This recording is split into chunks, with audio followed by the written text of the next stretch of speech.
couple years ago I bought this cheap 22 Revolver and I never liked the grips, so in this video I'm going to make a new pair. This board on the left is Walnut from southern Indiana, and on the right also Walnut but from northern Indiana. You can see the difference in color and grain there.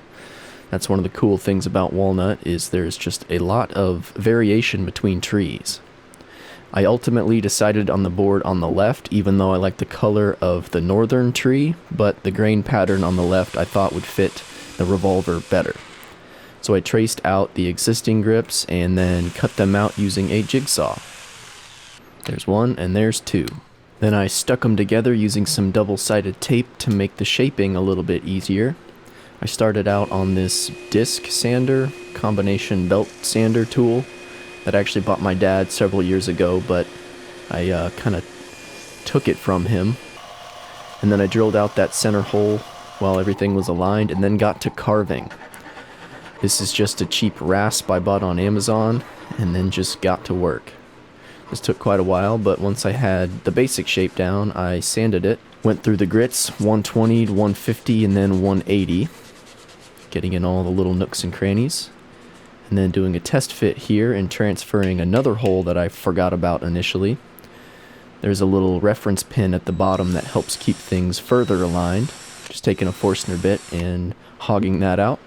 Doing another test. And looks like it'll fit.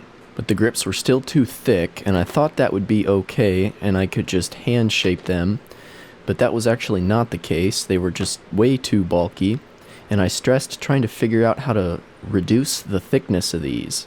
I don't have a bandsaw and thought about maybe I could do an unsafe cut on the table saw, but obviously that's a bad idea. So I built this little sled here and just ran them through the planer, just taking little bits off at a time with those pieces on the side to help reduce snipe and to just make the cut a little more safe.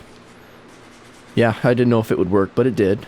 So I continued shaping and then water popped it to raise the grain, followed by a little bit more hand sanding, and then on to finish. I'll use Osmo Polyx oil, Poly-X, I never know how to pronounce that. But anyway, it's a hard wax oil that you wipe on and then buff off, just like that. And then while that was drying, I worked on the hardware. I found this bolt and an accompanying nut that I wanted to flatten a little bit because it had a rounded head.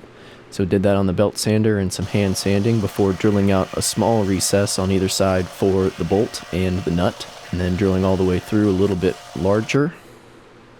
Checking the fit.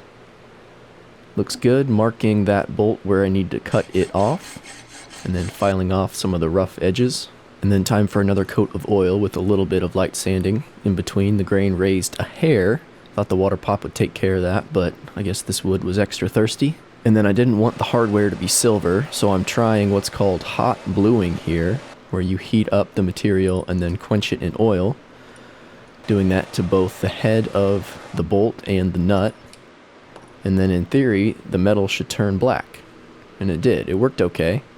I think it could be better, but overall I think it fits the aesthetic of this cheap 22. And then after that second coat of oil, I still wasn't satisfied with the surface finish, so I'm applying some paste wax, just with my hands there.